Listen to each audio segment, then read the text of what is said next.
Hey friends. So today I wanted to record a video of Goldstein's book. So it's in chapter 9. It's lengthy, it's a little dense, but I think it's really important to the understanding of the brotherhood of the society itself as well. So back in chapter 8, Goldstein, when he talks about getting that, or O'Brien, when he talks about getting that book to Winston, says, "Later I shall send you a book from which you will learn the true nature of the society we live in and the strategy by which we shall destroy it." So this kind of gives us context for why this book is so important. Then chapter 9 has other things in it as well. I know that you have read chapter 8, hopefully, if you're reading this, but also I encourage you to go back and read the first few pages of chapter 9 because they get into this idea of Hate Week. We see the scenes from Hate Week himself. We see the enemy shift, and that is so important, is understanding just how much revisionist history comes into play here, and revisionist present even. It's not just about destroying the past. We're altering the present. So do read the beginning of chapter 9 before listening to this video. Okay, so I'm going to pick it up. For me, it's on page 184 when Winston has the book in front of him. So I'm going to do just kind of like a read aloud, think aloud, go through it, stop and point out things that I had highlighted or that I had found important as I'm reading. All right. A heavy black volume, amateurishly bound, with no name or title on the cover. The print also looked slightly irregular. The pages were worn at the edges and fell apart easily, as though the book had passed through many hands. The inscription on the title page ran, "The Theory and Practice of Oligarchical Collectivism" by Emmanuel Goldstein. Winston began reading. So already it's important, I think, to note just how worn this book is. Right? O'Brien had talked about the fact that there are a few copies that exist. As soon as a place finds them, they destroy them, but that any member could probably rewrite it from memory of this like inner working of the brotherhood. All right, chapter 1, ignorance is strength. So right there, we learn that the party got one of their slogans from their like enemy number 1. Interesting. Throughout recorded time, and probably since the end of the Neolithic Age, there have been 3 kinds of people in the world: the high, the middle, and the low.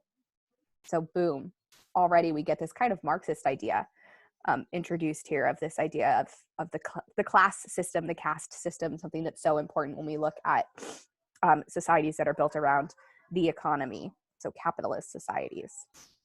They've been subdivided in many ways. They have borne countless different names, and their relative numbers, as well as their attitude towards one another, have varied from age to age. But the essential structure of society has never altered. Even after enormous upheavals and seemingly irrevocable changes, the same pattern has always reasserted itself. Just as a gyroscope will always return to equilibrium, however far it's pushed one way or the other. The aims of these 3 groups are entirely irreconcilable. So irreconcilable, they cannot. Like in no way can the high, the middle, and the low live in harmony. They are going to have difference because they have different goals. The aims of the 3 groups are irreconcilable. Winston stopped reading, chiefly in order to appreciate the fact that he was reading in comfort and safety. He was alone. No telescreen, no ear at the keyhole, no nervous impulse to glance over his shoulder to cover the page with his hand. The sweet summer air played against his cheek.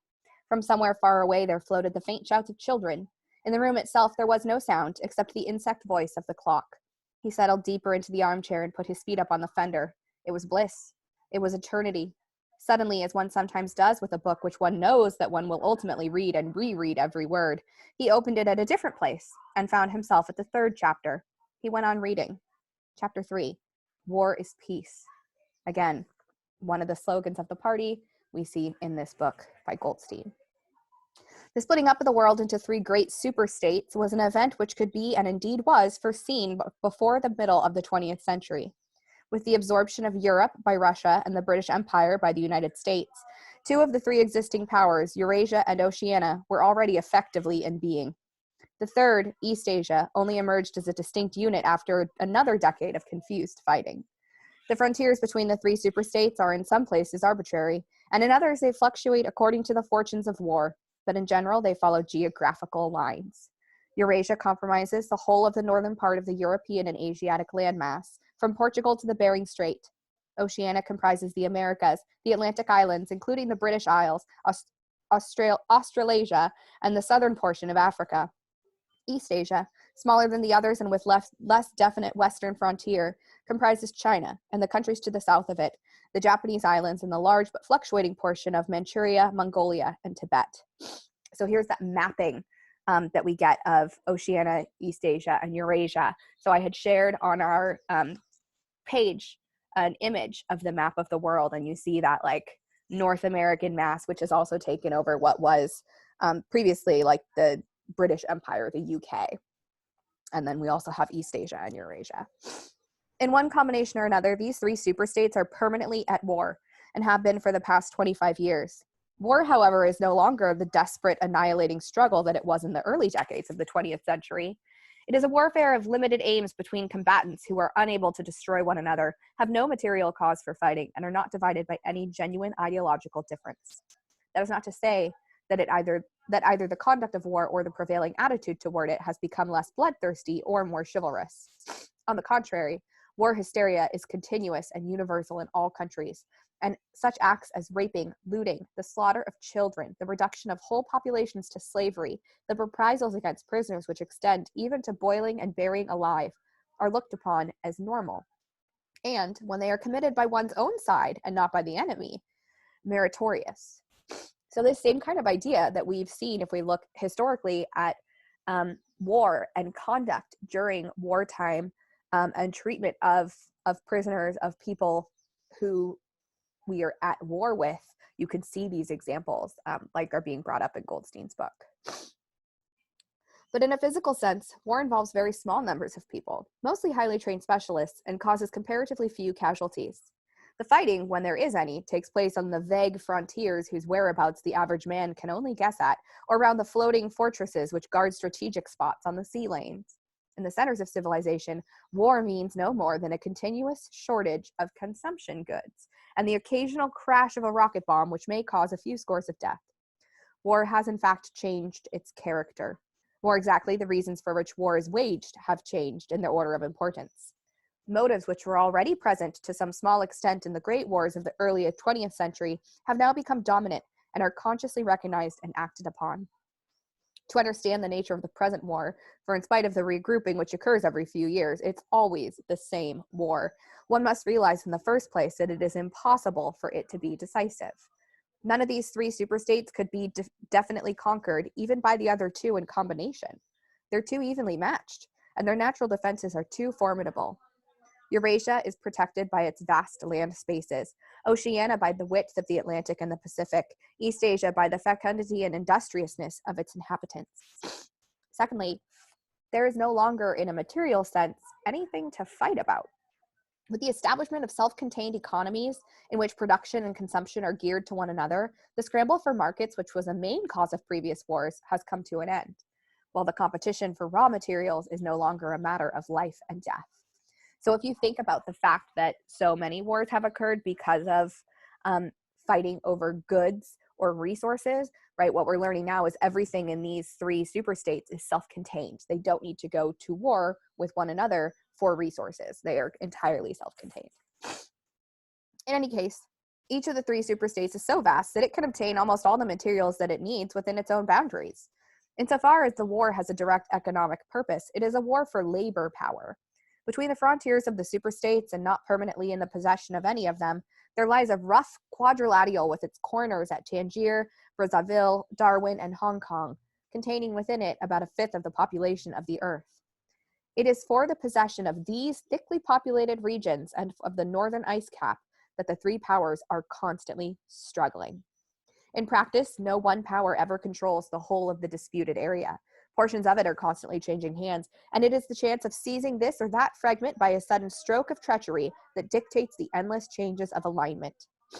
So this area that's constantly being fought over, right, it always changes of who controls which areas of this disputed area, but really what you're looking at is not so much land mass, and it's not so much resources in the traditional sense of resources, but it's resources in the sense of labor. Because those areas there, about a fifth of the population of the earth lives in that one spot. And so if you can control the people, if you can use the people as part of your economic machine, you're going to be more successful.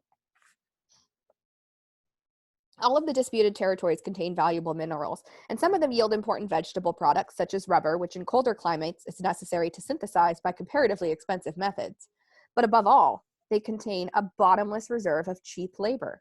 Whichever power controls equatorial Africa, or the countries of the Middle East, or southern India, or the Indonesian archipelago, disposes also of the bodies of scores of hundreds of millions of ill-paid and hard-working coolies. The inhabitants of these areas, reduced more or less openly to the status of slaves, pass continually from conqueror to conqueror and are expended like so much coal or oil in the race to turn out more armaments, to capture more territory, to control more labor power, to turn out more armaments, and so on indefinitely. It should be noted that the fighting never really moves beyond the edges of the disputed areas. The frontiers of Eurasia flow back and forth between the basin of the Congo and the northern shore of the Mediterranean. The islands of the Indian Ocean and the Pacific are constantly being captured and recaptured by Oceania or East Asia. In Mongolia, the dividing line between Eurasia and East Asia is never stable. Round the pole of all three powers lay claim to enormous territories, which in fact are largely uninhabited and unexplored. But the balance of power always remains roughly even, and the territory which forms the heartland of each superstate always remains inviolate. Moreover, the labor of the exploited peoples round the equator is not really necessary to the world's economy. They add nothing to the wealth of the world, since whatever they produce is used for purposes of war. And the object of waging a war is always to be in a better position in which to wage another war. By their labor, the slave populations allow the tempo of continuous warfare to be speeded up. But if they did not exist, the structure of world society and the process by which it maintains itself would not be essentially different.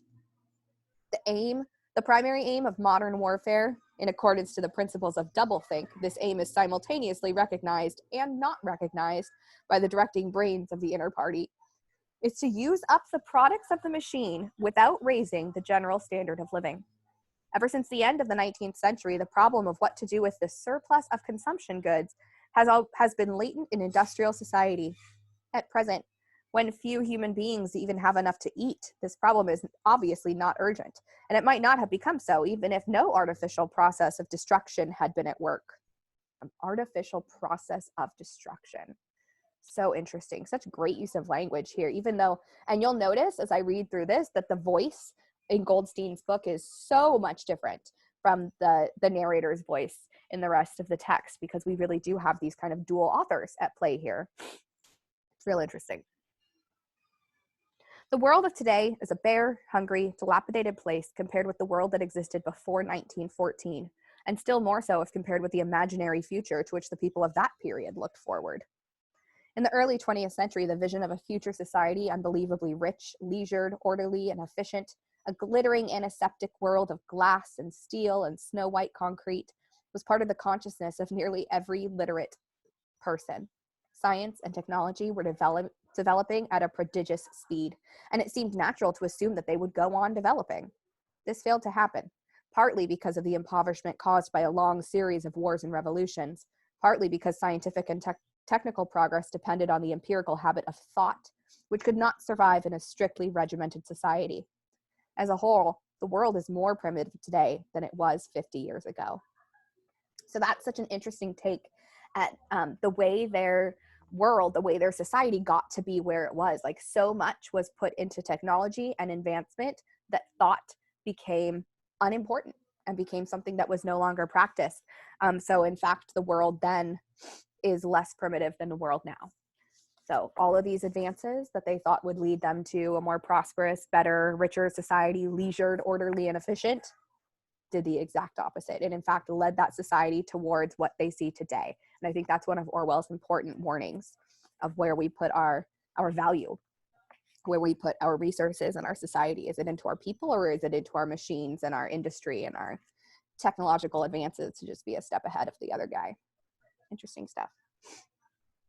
Certain backwards areas have advanced, and various devices, always in some way connected with warfare and police espionage, have been developed, but experiment and invention have largely stopped, and the ravages of the atomic war of the 1950s had never been fully repaired. Nevertheless, the dangers inherent in the machine are still there.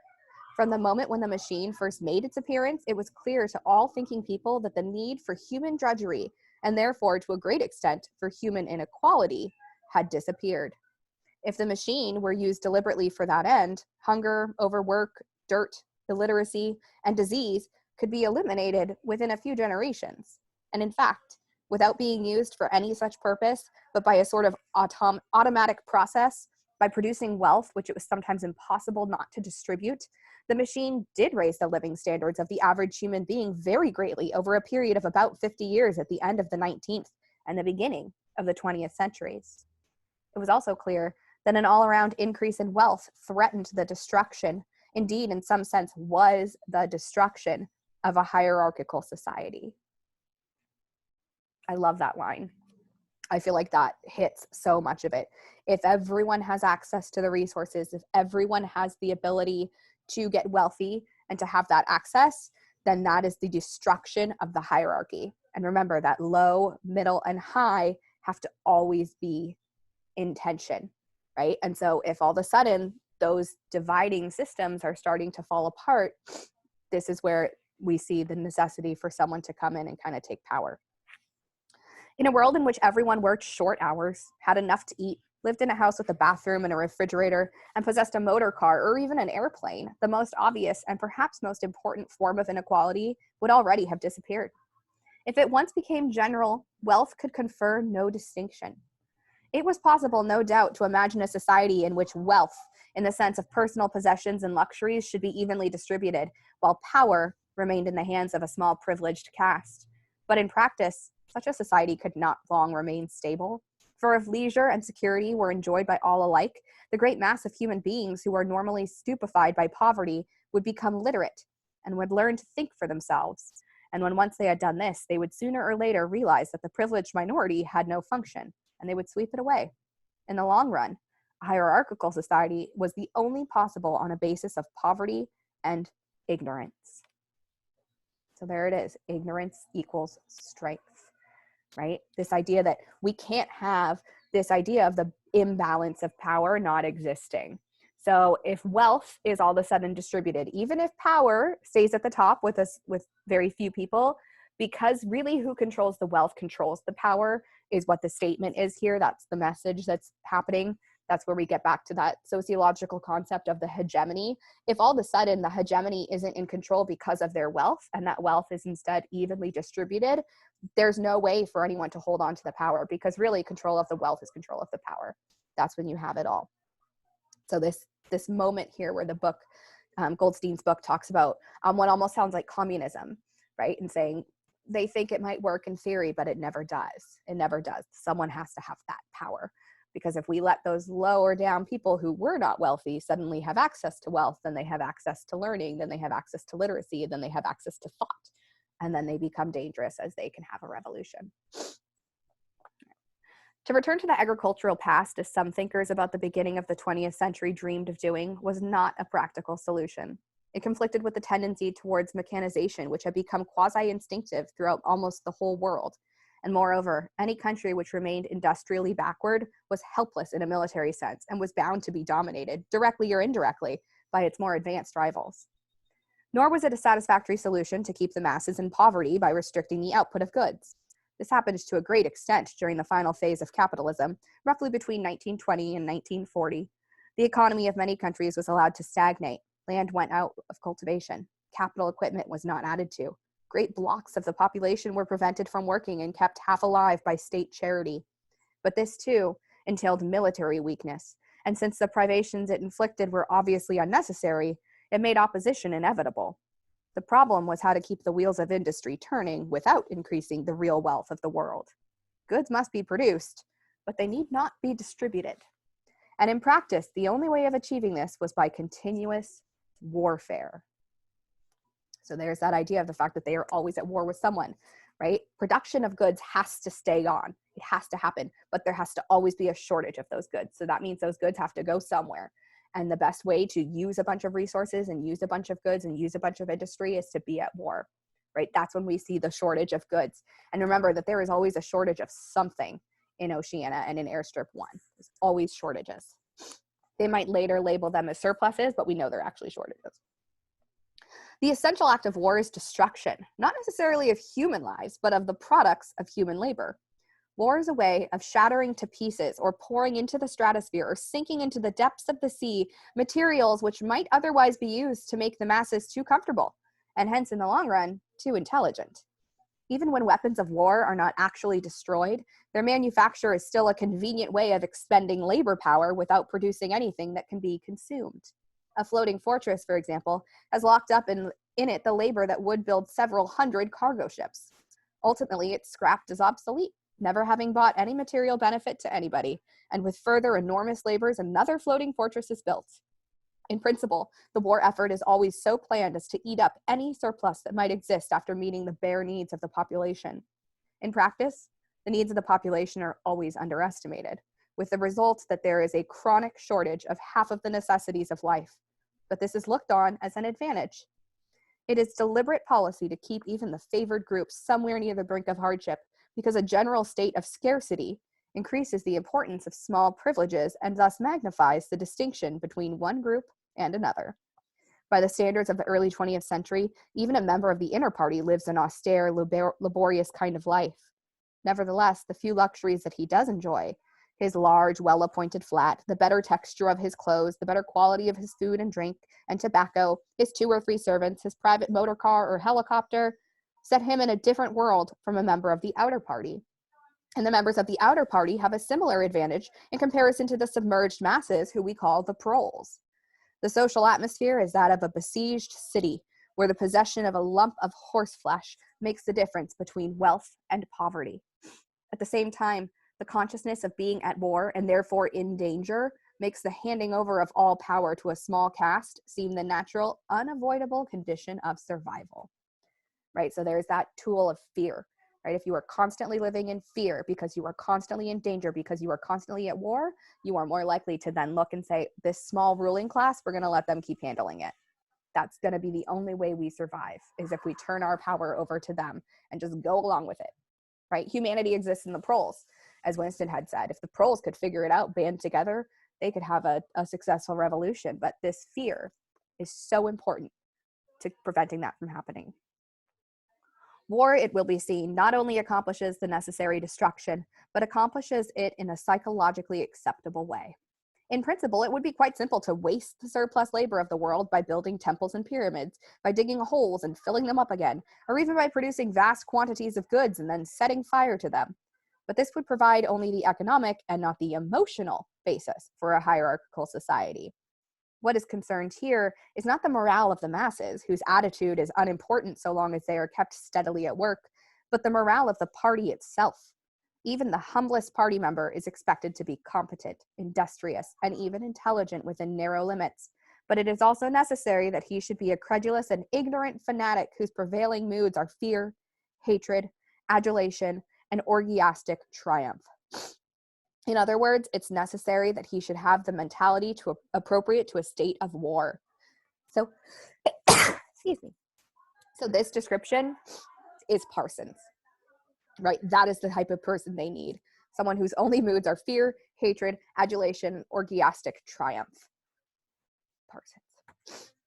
And that's why Winston's convinced that Parsons is the one who is going to survive. He will not be vaporized. He will never be an unperson. It does not matter whether the war is actually happening. And since no decisive victory is possible, it does not matter whether the war is going well or badly. All that is needed is that a state of war should exist.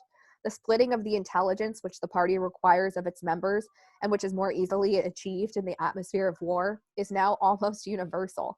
But the higher up ranks one goes, the more marked it becomes. It's precisely in the inner party that war hysteria and hatred of the enemy are the strongest.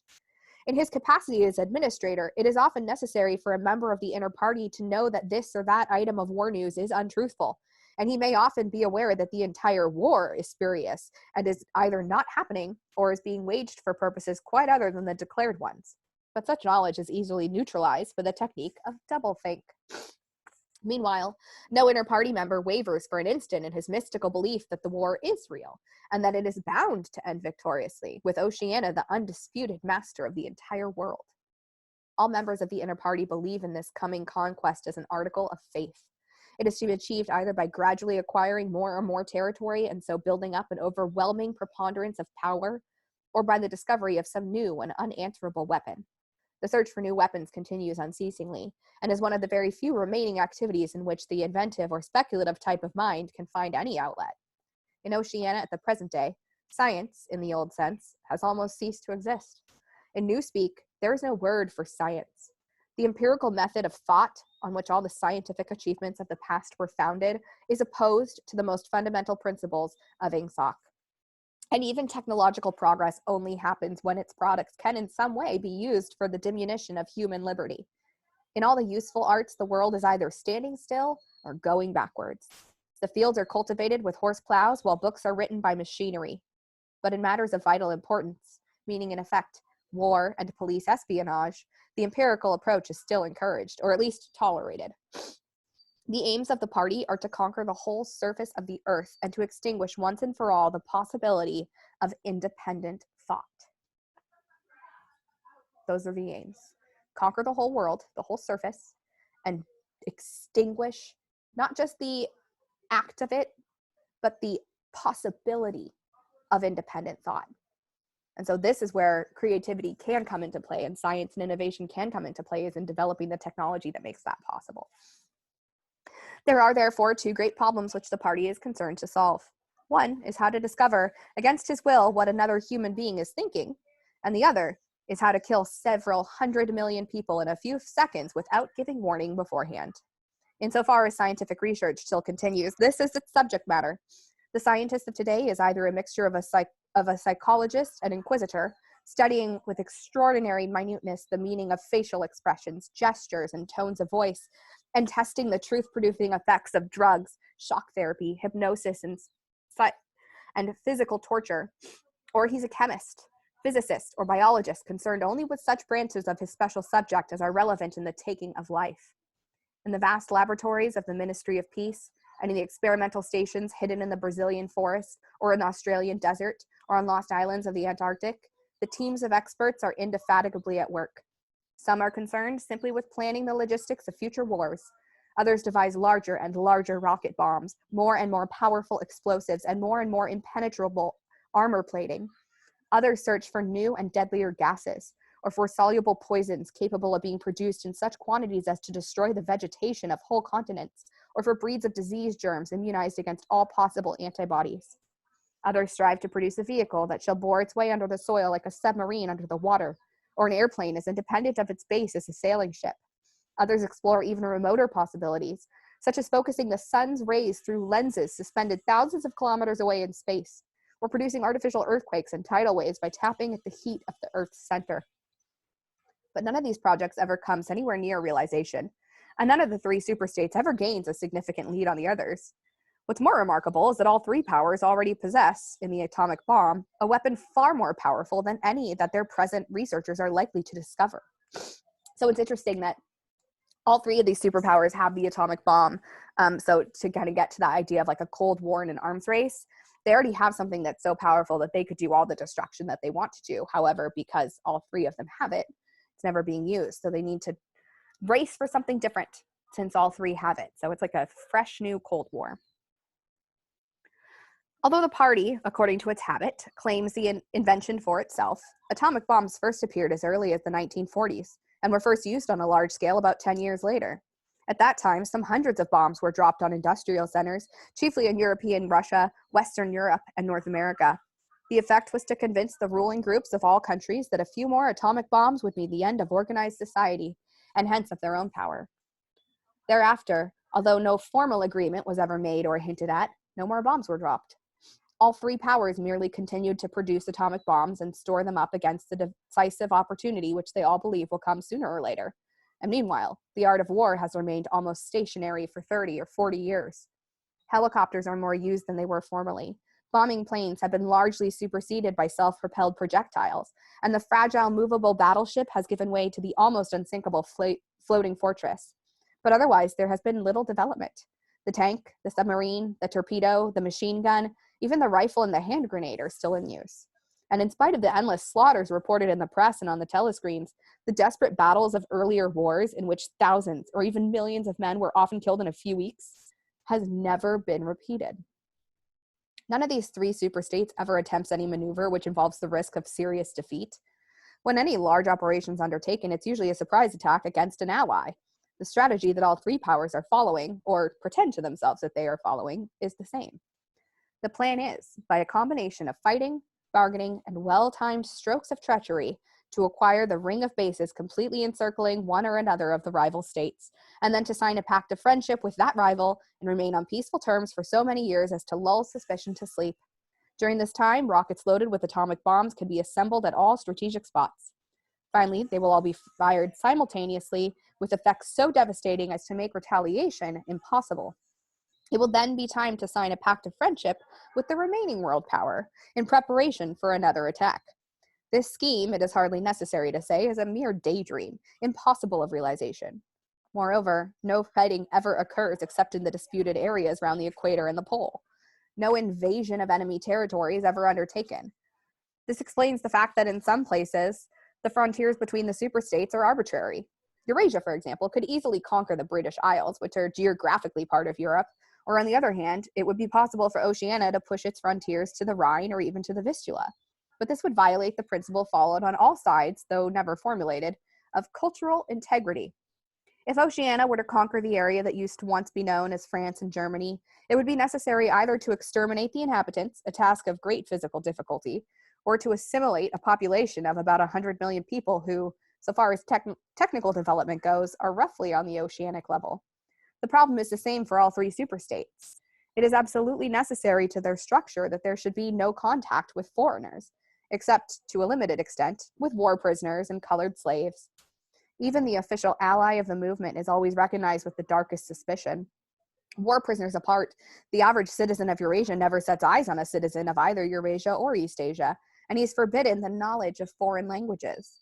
If he were allowed contact with foreigners, he would discover that they are creatures similar to himself, and that most of what he's been told about them is lies.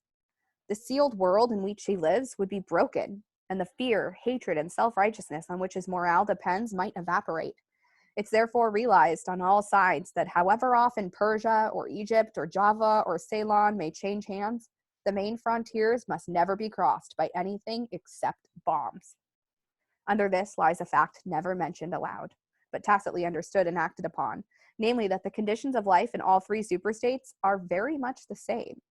If Oceania, the prevailing philosophy is called Ingsoc, in Eurasia, it's called Neo-Bolshevism. In Eastasia, it's called by a Chinese name, usually translated as death worship, but perhaps better rendered as obliteration of the self. The citizen of Oceania is not allowed to know anything except the tenets of the other two philosophies, but he is taught to exacerbate them as barbarous outrages upon the morality and common sense. Actually, the three philosophies are barely distinguishable, and all the social systems which they support are not distinguishable at all. Everywhere, there's the same pyramidal structure, the same worship of a semi-divine leader, the same economy existing by and for continuous warfare. It follows that the three superstates not only cannot conquer one another, but would gain no advantage by doing so. On the contrary, so long as they remain in conflict, they prop one another up like three sheaves of corn. And as usual, the ruling groups of all three powers are simultaneously aware and unaware of what they are doing. Their lives are dedicated to world conquest, but they also know that it is necessary that the war should continue everlastingly and without victory. Meanwhile, the fact that there is no danger of conquest makes possible the denial of reality, which is the special feature of Ingsoc and its rival systems of thought. Here, it's necessary to repeat what has been said earlier, that by becoming continuous war has fundamentally changed its character. So, this idea that all three of these superstates knows, like they know, like doublethink wise, they know, but at the same time they don't know, that this perpetual war is the only way that they maintain any stability whatsoever, and that the principles of all three, right, death worship or obliteration of the self, Ingsoc or English socialism, and neo-Bolshevism, they're all just, they're the same thing. They're just called different things, and they're used to have one be an ally and one be an enemy always. However, if the people of these three superstates were ever able to actually talk to each other, they'd figure out that they've kind of got the exact same thing going on. In past ages, a war, almost by definition, was something that sooner or later came to an end, usually an unmistakable victory or defeat. In the past also, war was one of the main instruments by which human societies were kept in touch with physical reality. All rulers of all ages have tried to impose a false view of the world upon their followers, but they could not afford to encourage any illusion that tended to impair military efficiency. So long as defeat meant the loss of independence or some other result generally held to be undesirable, the precautions against the defeat had to be serious. Physical facts could not be ignored. In philosophy or religion or ethics or politics, 2 and 2 might make 5. But when one was designing a gun or an airplane, they had to make 4. Inefficient nations were always conquered sooner or later, and the struggle for efficiency was inimical to illusions. Moreover, to be efficient, it was necessary to be able to learn from the past, which meant having a fairly accurate idea of what had happened in the past. Newspapers and history books were, of course, always colored and biased, but falsification of the kind that is practiced today would have been impossible. War was a sure safeguard of sanity, and so far as the ruling classes were concerned, it was probably the most important of all safeguards. While wars could be won or lost, no ruling class could be completely irresponsible. But when war became literally continuous, it also ceases to be dangerous. When war is continuous, there's no such thing as military necessity. Technical progress can cease and the most palpable facts can be denied or disregarded. As we have seen, researches that could be called scientific are still carried out for the purposes of war, but they're essentially a kind of daydreaming, and their failure to show results is not important. Efficiency, even military efficiency, is no longer needed. Nothing is efficient in Oceania except the thought police. Since each of the 3 superstates is unconquerable, each is in effect a separate universe within which almost any perversion of thought can be safely practiced. Reality only exists its pressure through the needs of everyday life. They need to eat and drink and get shelter and clothing to avoid swallowing poison or stepping out of the top-story windows and the like. Between life and death, and between physical pleasure and physical pain, there's still a distinction, but that's all. Cut off from contact with the outer world and with the past, the citizen of Oceania is like a man in interstellar space who has no way of knowing which direction is up and which is down. The rulers of such a state are absolute, as the pharaohs or the Caesars could not be. They are obliged to prevent their followers from starving to death in numbers large enough to be inconvenient, and they are obliged to remain at the same low level of military technique as their rivals. But once that minimum is achieved, they can twist reality into whatever shape they choose. The war, therefore, if we judge it by the standards of previous wars, is merely an imposture. It is like the battles between certain ruminant animals whose horns are set at such an angle that they are incapable of hurting each other. But thought is not unreal in its meaninglessness. It eats up the surplus of consumable goods, and it helps to preserve the special mental atmosphere in the hierarchical society needs. War, it will be seen, is now a purely internal affair. In the past, the ruling groups of all countries, although they might recognize their common interest and therefore limit the destructiveness of war, did fight against one another, and the victor always plundered the vanquished. In our own day, they're not fighting against one another at all. The war is waged by each ruling group against its own subjects, and the object of the war is not to make or prevent conquests of territory, but to keep the structure of society intact.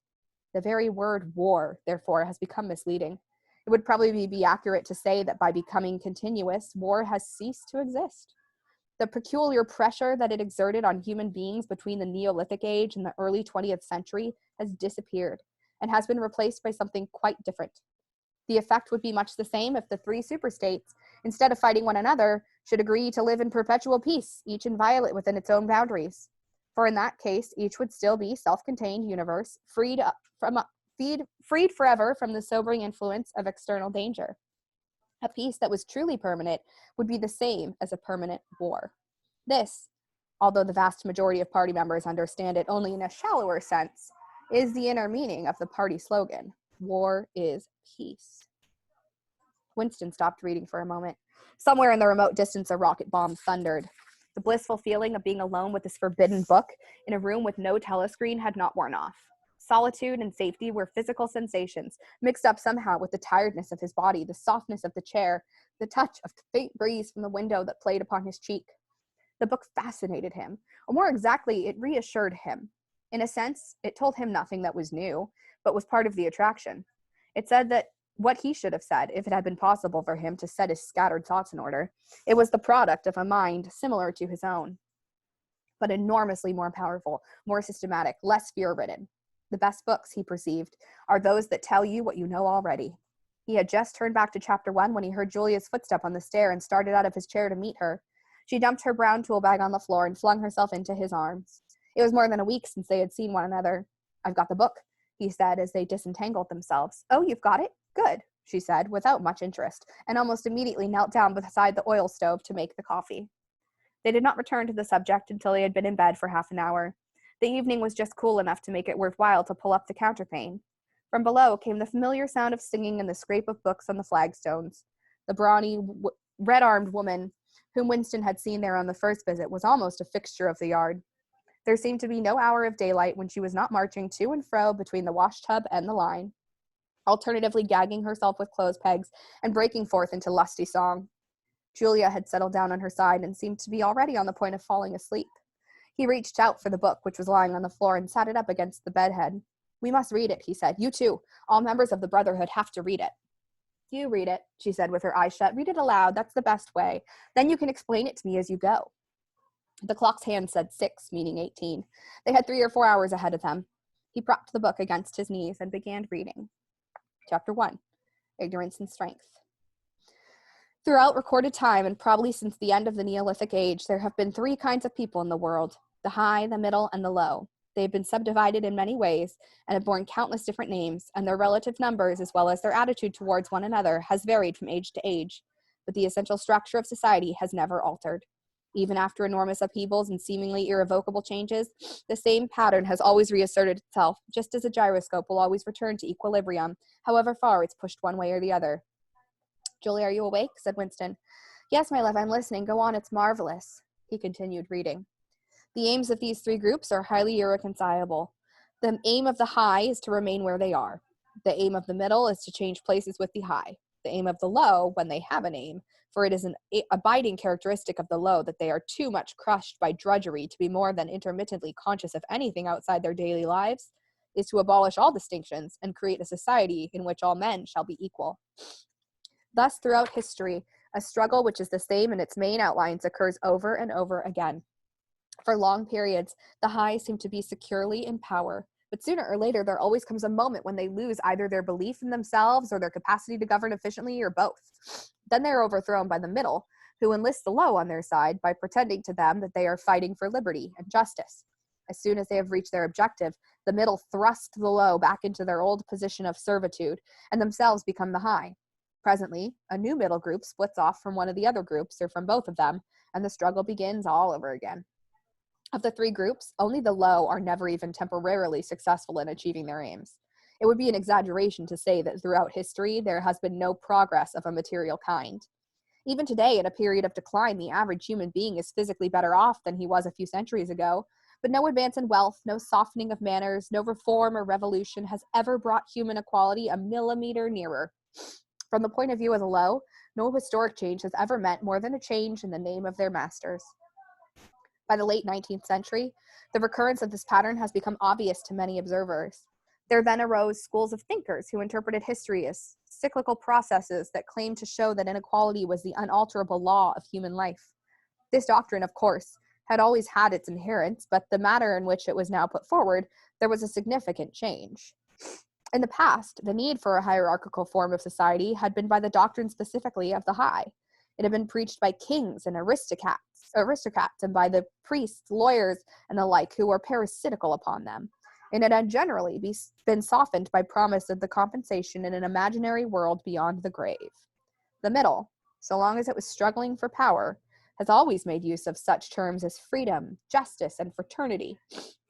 Now, however, the concept of human brotherhood began to be assailed by people who were not yet in positions of command, but merely hoped to be so before long.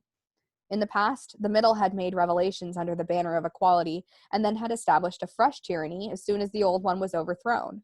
The new middle groups, in effect, proclaimed their tyranny beforehand. Socialism, a theory which appeared in the early 19th century and was the last link in the chain of thought stretching back to the slave rebellions of antiquity, was still deeply infected by the utopianism of past ages. But in each variant of socialism that appeared from about 1900 onwards, the aim of establishing liberty and equality was more and more openly abandoned. The new movements, which appeared in the middle years of the century, Ingsoc in Oceania, Neo-Bolshevism in Eurasia, death worship, as it's commonly called, in Eurasia, in East Asia, had a conscious aim of perpetuating unfreedom and inequality. These new movements, of course, grew out of the old ones and tended to keep their names and pay lip service to their ideology. But the purpose of all of them was to arrest progress and freeze history at a chosen moment. The familiar pendulum swing was to happen once more and then stop. As usual, the high were to be turned out by the middle, who would then become the high. But this time, by conscious strategy, the high would be able to maintain their position permanently. The new doctrines arose partly because of the accumulation of historical knowledge and the growth of the historical sense, which had hardly existed before the 19th century. The cyclical movement of history was now intelligible, or appeared to be so, as if it was intelligible, then it was alterable. But the principal underlying cause was that, as early as the beginning of the 20th century, human equality had become technically possible. It was still true that men were not equal in their native talents and that functions had to be specialized in ways that favored some individuals against others, but there was no longer any real need for class distinctions or for large differences of wealth. In earlier ages, class distinctions had not been only inevitable, but desirable. Inequality was the price of civilization. With the development of machine production, however, the case was altered. Even if it was necessary for human beings to do different kinds of work, it was no longer necessary for them to live at different social or economic levels. Therefore, from the point of view of the new groups who were on the point of seizing power, human equality was no longer an ideal to be striven for, but a danger to be averted. In more primitive ages, when a just and peaceful society was in fact not possible, it had been fairly easy to believe in it. The idea of an earthly paradise in which men should live together in a state of brotherhood without laws and without brute labor had haunted the human imagination for thousands of years. And this vision had had a certain hold on even the groups who actually profited by each historic change. The heirs of the French, English, and American revolutions had partly believed in their own phrases about the rights of man, freedom of speech, equality before the law, and the like, and had even allowed their conduct to be influenced by them to some extent.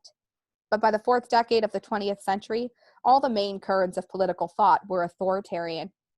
The earthly paradise had been discredited at exactly the moment when it became realizable. Every new political theory, by whatever name it called itself, led back to hierarchy and regimentation. And in the general hardening of outlook that set round about 1930, practices which had been long abandoned, in some cases for hundreds of years, imprisonment without trial, the use of war prisoners as slaves, public executions, torture to extract confessions, the use of hostages, and the deportation of whole populations, not only became common again, but were tolerated and even defended by people who considered themselves enlightened and progressive. It was only after a decade of national wars, civil wars, revolutions, and counter-revolutions in all parts of the world that Ingsoc and its rivals emerged as fully worked-out political theories. But they had been foreshadowed by the various systems, generally called totalitarian, which had appeared earlier in the century, and the main outlines of the war which had emerged from the prevailing chaos had long been obvious. What kind of people would control this world had been equally obvious. The new aristocracy was made up of the most part of bureaucrats, scientists, technicians, trade unions, organizers, publicity experts, sociologists, teachers, journalists, and professional politicians.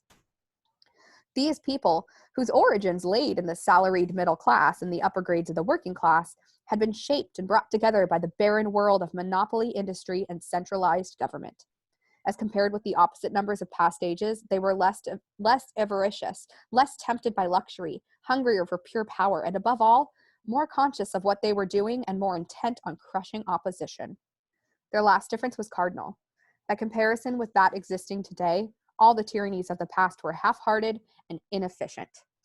The ruling groups were always infected to some extent by liberal ideas and were content to leave loose ends everywhere, to regard only the overt act and to be uninterested in what their subjects were thinking.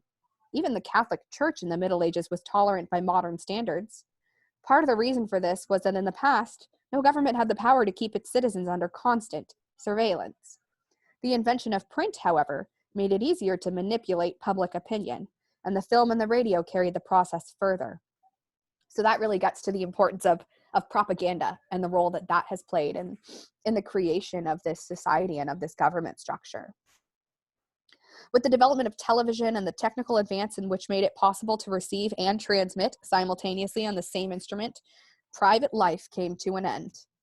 Every citizen, or at least every citizen important enough to be worth watching, could be kept for 24 hours a day under the eyes of the police and the sound of official propaganda, with other channels of communication closed. The possibility of enforcing not only complete obedience to the will of the state, but complete uniformity of opinion on all subjects now existed for the first time. After the revolutionary period of the 50s and 60s, society regrouped itself, as always, into high, middle, and low. But the new high group, unlike all of its forerunners, did not act upon instinct, but knew what was needed to safeguard its position. It had been long realized that the only secure basis for oligarchy is collectivism. Wealth and privilege are most easily defended when they are possessed jointly. The so-called abolition of private property, which took place in the middle years of the century, meant, in effect, the concentration of property in far fewer hands than before, but with this difference, that the new owners were a group instead of a mass of individuals. Individually, no member of the party owns anything, except petty personal belongings. Collectively, the party owns everything in Oceania, because it controls everything and disposes of the products as it sees fit.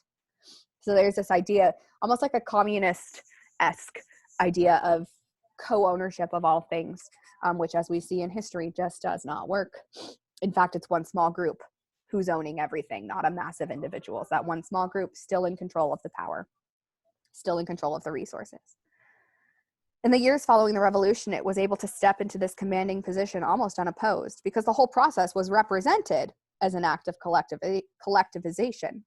It had always been assumed that if the capitalist class were expropriated, socialism must follow, and unquestionably, the capitalists had been expropriated. Factories, mines, land, houses, transport, everything had been taken away from them.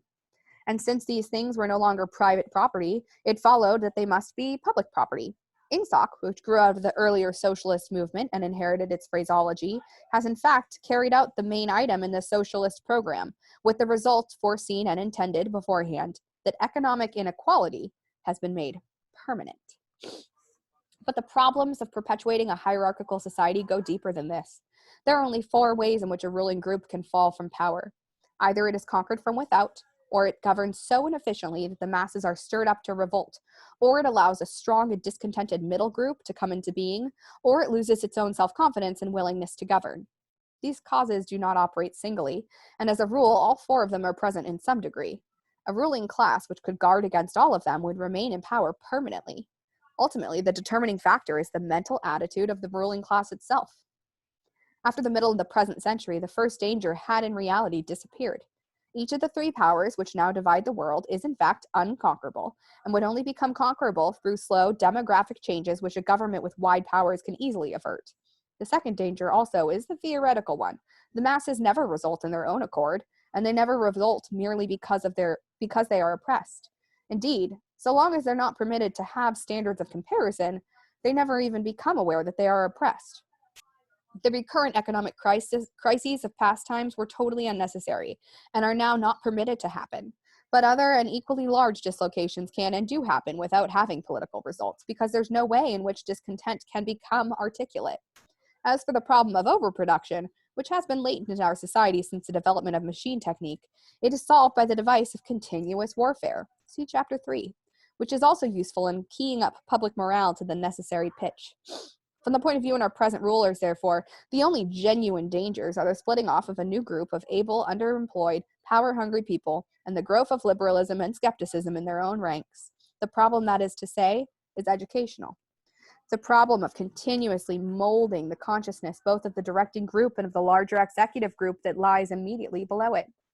The consciousness of the masses needs only to be influenced in a negative way. Given this background, one could infer, if one did not know it already, the general structure of oceanic society. At the apex of the pyramid comes Big Brother. Big Brother is infallible and all-powerful.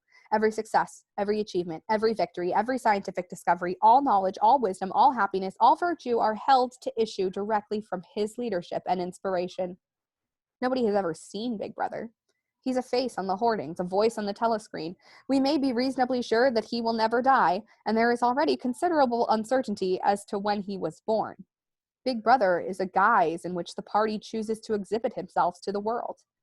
His function is to act as a focusing point for love, fear, and reverence, emotions which are more easily felt toward an individual than toward an organization. Below Big Brother comes the inner party.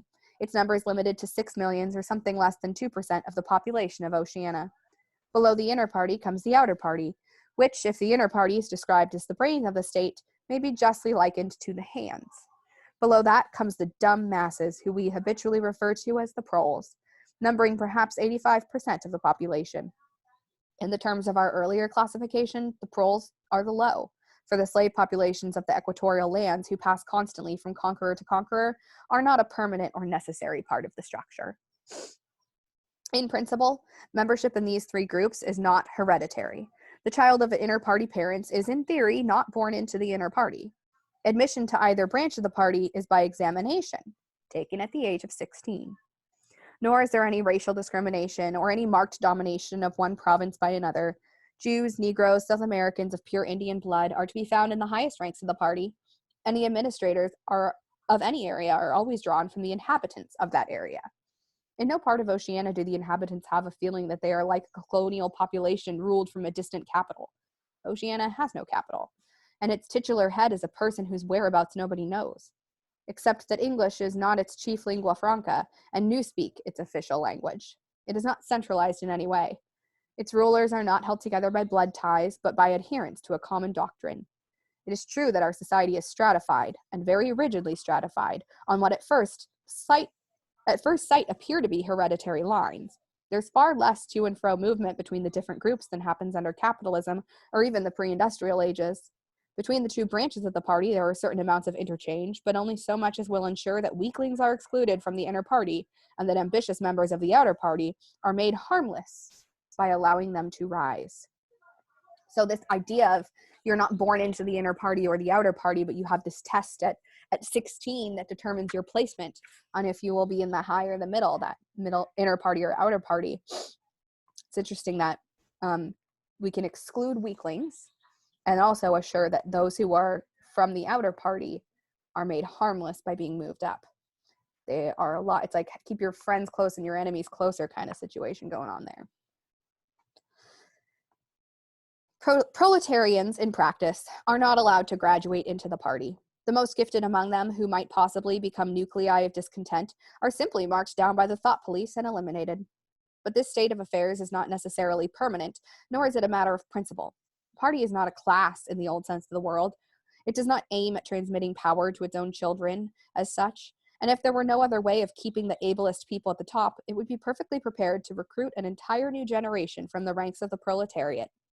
In the crucial years, the fact that the party was not a hereditary body did a great deal to neutralize opposition. The older kind of socialist, who has been trained to fight against something called class privilege, assumed that what is not hereditary cannot be permanent.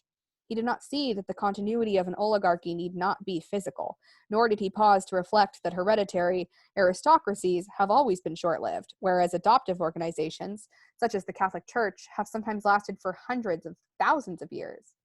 The essence of oligarchical rule is not father-to-son inheritance, but the persistence of a certain world-view and a certain way of life imposed by the dead upon the living. A ruling group is a ruling group so long as it can nominate its successors.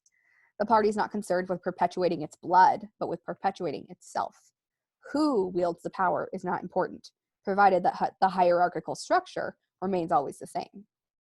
All the beliefs, habits, tastes, emotions, mental attitudes, and characters that characterize our time are really designed to sustain the mystique of the party and perceive the true nature of present-day society from being perceived. Physical rebellion or any preliminary move toward rebellion is at present not possible. From the proletarians, nothing is to be feared. Left to themselves, they will continue from generation to generation and from century to century, working, breeding, and dying, not only without any impulse to rebel, but without the power of grasping that the world could be other than it is. They could only become dangerous in the advance of industrial technique made it necessary to educate them more highly.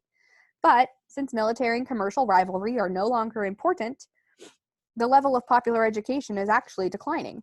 What opinions the masses hold or do not hold is looked on as a matter of indifference. They can be granted intellectual liberty because they have no intellect.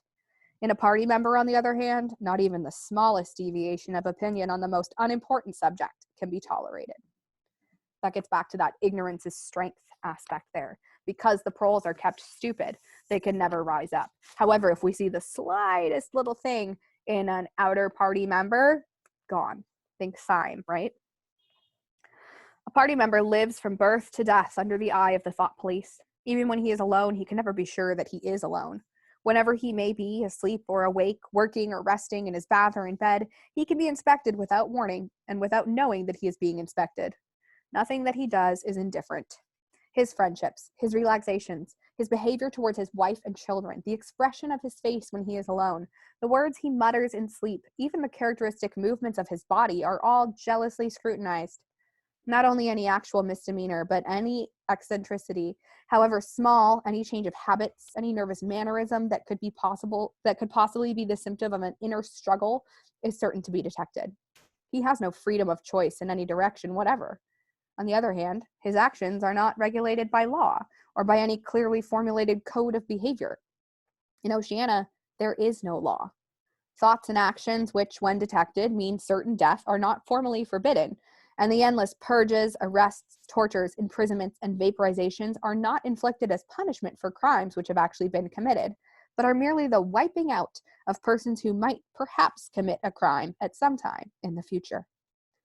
A party member is required to have not only the right opinions, but the right instincts. Many of the beliefs and attitudes demanded of him are never plainly stated, and could not be stated without laying bare the contradictions of inherent in Ingsoc.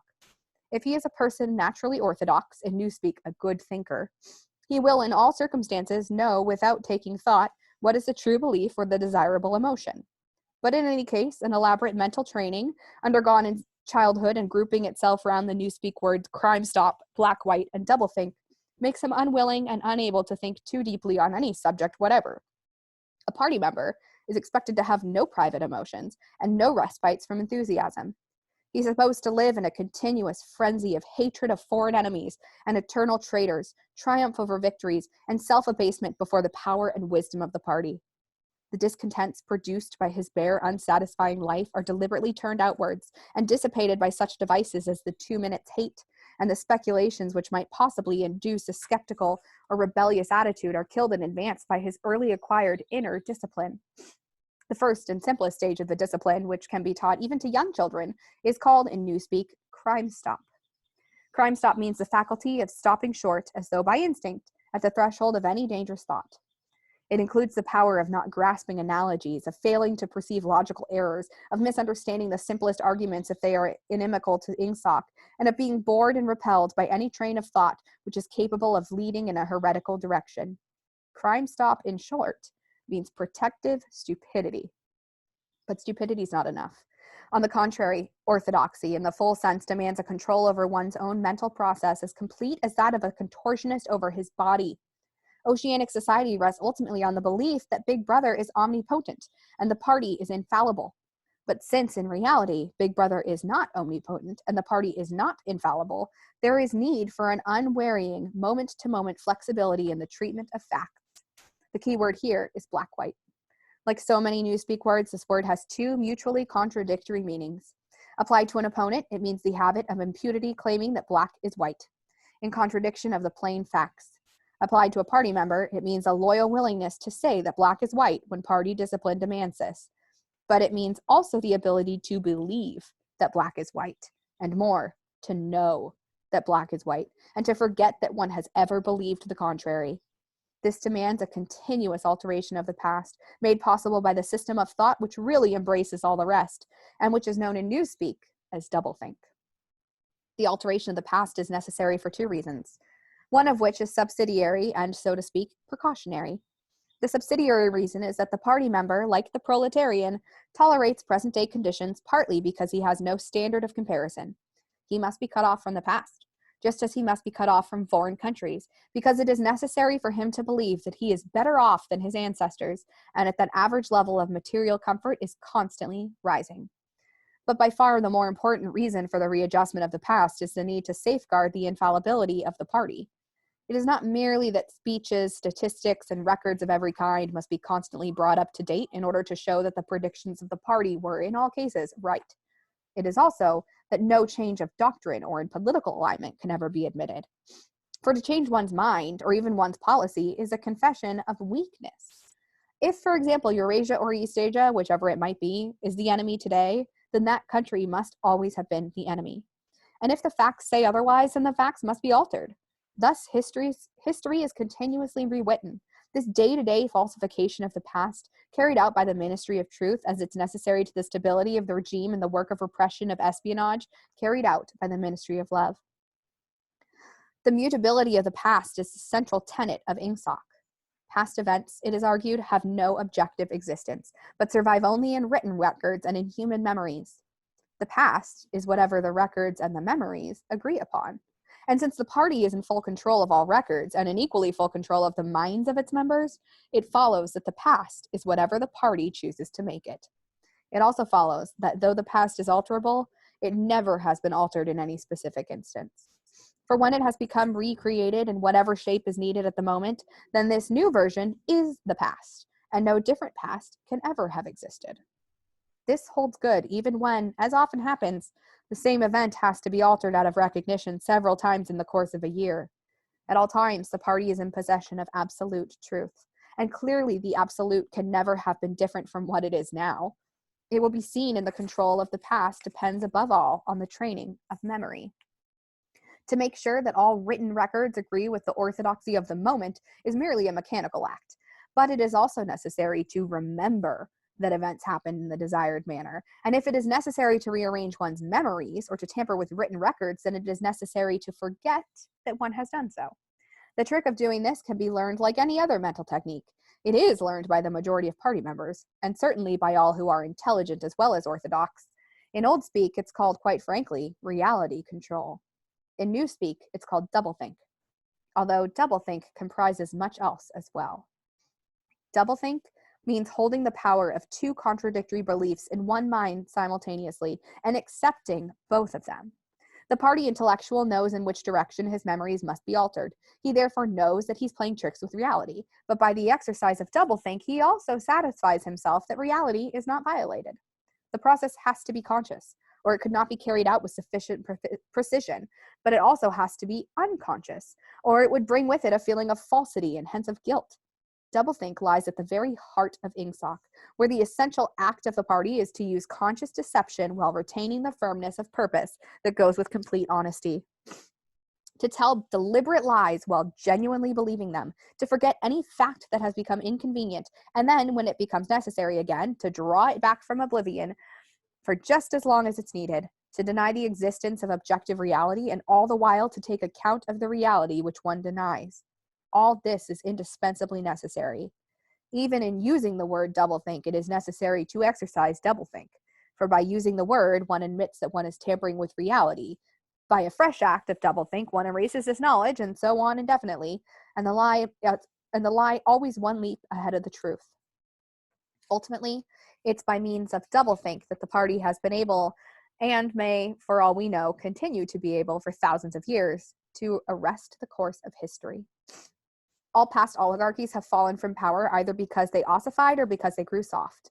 Either they became stupid and arrogant, failed to adjust themselves to changing circumstances, and were overthrown, or they became liberal and cowardly, made concessions when they should have used force, and once again were overthrown. Or they fell, that is to say, either through consciousness or through unconsciousness. It is the achievement of the party to have produced a system of thought in which both conditions can exist simultaneously, and upon no other intellectual basis could the dominion of the party be made permanent. If one is to rule, and to continue ruling, one must be able to dislocate the sense of reality. For the secret of rulership is to combine a belief in one's own infallibility with the power to learn from past mistakes. It need hardly be said that the subtlest practitioners of doublethink are those who invented doublethink and know that it is a vast system of mental cheating. In our society, those who have the best knowledge of what is happening are also those who are furthest from seeing the world as it is. In general, the greater the understanding, the greater the delusion. The more intelligent, the less sane. One clear illustration of this is the fact that war hysteria increases in intensity as one rises in the social scale. Those whose attitude toward the war is most nearly rational are the subject peoples of the disputed territories. To these people, the war is simply a continuous calamity which sweeps to and fro over their bodies like a tidal wave. Which side is winning is a matter of complete indifference to them. They are aware that a change of overlordship means simply that they will be doing the same work as before for new masters who treat them in the same manner as the old ones. The slightly more favored workers, whom we call the proles, are only intermittently conscious of the war. When it's necessary, they can be prodded into frenzies of fear and hatred, but when left to themselves, they're capable of forgetting for long periods that the war is happening. It is in the ranks of the party, and above all from the inner party, that the true war enthusiasm is found. World conquest is believed most firmly by those who know it to be impossible. This peculiar linking together of opposites, knowledge with ignorance, cynicism with fanaticism, is one of the chief distinguishing marks of oceanic society. The official ideology abounds with contradictions, even where there is no practical reason for them. Thus, the party rejects and vilifies every principle for which the socialist movement originally stood, and it chooses to do this in the name of socialism. It preaches a contempt for the working class unexampled for centuries past, and it dresses its members in a uniform which was at one time peculiar to manual workers and was adopted for that reason. It systematically undermines the solidarity of the family, and it calls its leader by a name which is a direct appeal to the sentiment of family loyalty. Even the names of the four ministries by which we are governed exhibit a sort of impudence in their deliberate reversal of the facts. The Ministry of Peace concerns itself with war, the Ministry of Truth with lies, the Ministry of Love with torture, and the Ministry of Plenty with starvation. These contradictions are not accidental, nor do they result from ordinary hypocrisy. They are deliberate exercises in doublethink, for it's only by reconciling contradictions that the power can be retained indefinitely. In no other way could the ancient cycle be broken. If human equality is to be forever averted, if the high, as we have called them, are to keep their places permanently, then the prevailing mental condition must be controlled insanity. But there's one question which until this moment we have almost ignored. It is, why should human equality be averted? Supposing that the mechanics of the process have been rightly described, what is the motive for this huge, accurately planned effort to freeze history at this particular moment of time? Here we reach the central secret. As we have seen, the mystique of the party, and above all of the inner party, depends upon doublethink. But deeper than this lies the original motive, the never-questioned instinct that first led to the seizure of power and brought doublethink, the thought police, continuous warfare, and all other necessary paraphernalia into existence afterward. This motive really consists, and then the book cuts out, which is the most cruel thing Orwell has ever done. Picking up the chapter, though. Winston became aware of silence, as one becomes aware of a new sound. It seemed to him that Julia had been very still for some time past. She was lying on her side, naked from the waist upwards, with her cheek pillowed on one hand and a dark lock tumbling across her eyes. Her breast rose and fell slowly and regularly. Julia? No answer. Julia, are you awake? No answer. She was asleep. He shut the book, put it carefully on the floor, lay down, and pulled the coverlet over both of them. He had still, he reflected, not learned the ultimate secret. He understood how. He did not understand why. Chapter 1, like Chapter 3, had not actually told him anything he did not know. It had merely systematized the knowledge that he possessed already. But after reading it, he knew better than before that he was not mad. Being in a minority, even a minority of one, did not make you mad. There was a truth and there was untruth. And if you clung to the truth, even against the whole world, you were not mad. A yellow beam from the sinking sun slanted in through the window and fell across the pillow. He shut his eyes. The sun on his face and the girl's smooth body touching his own gave him a strong, sleepy, confident feeling. He was safe. Everything was all right. He fell asleep, murmuring, "Sanity is not statistical," with the feeling of this remark contained in it profound wisdom. Chapter 9. Kaboosh. So, really breaks down the whole structure of this society, how the inner party came to be in power and holding on to that power. So Goldstein's book really breaks down those three slogans: war is peace, ignorance is strength, freedom is slavery, to get to well, the how it was all done. And then right when Winston's about to hit that why, he puts the book down because he's suddenly aware of just how silent it is.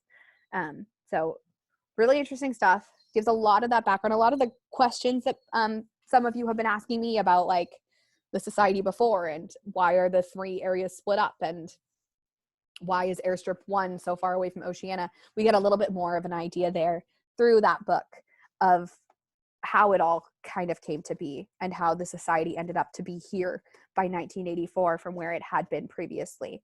But we do see again the importance of those eternal wars and the eternal kind of maintenance of consumption for just the sake of consumption. Like that, those wars just mean that we're always producing something. There's always things that are being worked towards, even if those things are just dumped in the ocean. Doesn't matter.